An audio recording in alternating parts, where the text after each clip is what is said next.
একটা ছেলে আর একটা মেয়ের ভালোবাসার মধ্যে পার্থক্য কি জানেন?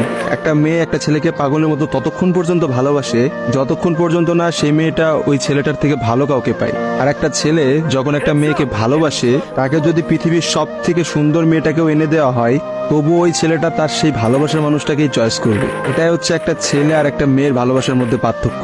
কারণ ছেলেরা কোনো সময় বেটার অপশন খোঁজে না, ছেলেরা সবসময় তার শান্তির জায়গাটা খোঁজে। আর একটা ছেলে একটা মেয়েকে যতটা ভালোবাসতে পারে, একটা মেয়ে তার এক গুণও ভালোবাসতে পারে না। ছেলেদের ভালোবাসাটা ভয়ঙ্কর রকমের সুন্দর হয়, কারণ একটা ছেলে যখন একটা মেয়েকে মন থেকে ভালোবাসে, সেই মেয়েটার থেকে ভালো কোনো অপশন সে কখনো মাথার মধ্যে চিন্তাই করে না। ছেলেদের ভালোবাসার সাথে কারোর ভালোবাসার তুলনা করা যায় না। ছেলেরা তাদের ভালোবাসার মানুষটাকে যেমন অন্য কারোর সাথে সহ্য করতে পারে না, ঠিক তেমনি একটা ছেলে কখনোই তার ভালোবাসার মানুষটাকে রেখে অন্য কোনো মানুষের পেছনে কখনো ঘুরঘুর করে না। ছেলেরা কখনো কোনো বেটার অপশন বা কোনো সুন্দরী মেয়ে দেখলে তার গার্লফ্রেন্ডকে ভুলে যেতে পারে না। একটা ছেলের ভালোবাসা আপনি কখনোই একটা মেয়ের ভালোবাসার সাথে তুলনা করতে পারবেন না, কারণ মেয়েদের ভালোবাসাটা তো তুচ্ছ।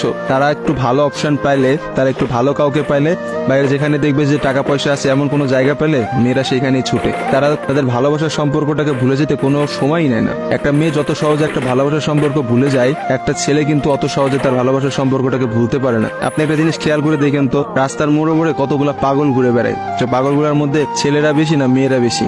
আসলে নারীর ছলনার কাছে হেরে গিয়ে কিন্তু ছেলেরা পাগল হয়ে যায়। আর তারাই কিন্তু সমাজে নানা রকম জায়গায় ঘুরে বেড়ায়।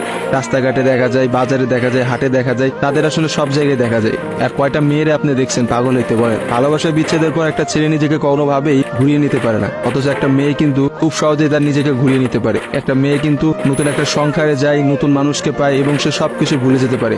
আসলে ভাই, নারীদের ছলনা বোঝার ক্ষমতা না ছেলেদের এখনো হয় নাই। একটা কথা আছে, ইতিহাস কিন্তু সাক্ষী যে নারীরা কিন্তু চরম ছলনাময়ী। আপনি কখনোই একটা নারীর ছলনা ধরতে পারবেন না। একটা ছেলে কখনোই একটা নারীর ছলনা বুঝতে পারে না। একটা নারী আসলে কি করতেছে বা তার মনতে কি চলতেছে, এটা কখনোই তার মুখ দেখে বা তার সাথে মিশে আপনি বুঝতে পারবেন না। অথচ একটা ছেলে, সে কিন্তু কখনো ছলনা করে না। ছেলেদের মানুষের মধ্যে কিন্তু কখনো কোনো ছলনা থাকে না। তারা কিন্তু নিঃস্বার্থভাবে তার প্রিয় মানুষকে ভালোবেসে যায়। দিন শেষে দেখা যায় যে প্রত্যেকটা ছেলেই কিন্তু মেয়েদের কাছে ঠকে যায়। দেখা যায় তার ভালোবাসার মানুষটা কিন্তু একটা সময় বলে, তোমার থেকে ওই ছেলেটা অনেক ভালো, তোমার থেকে ওই ছেলেটা অনেক বেশি টাকা পয়সা আছে, বা তোমার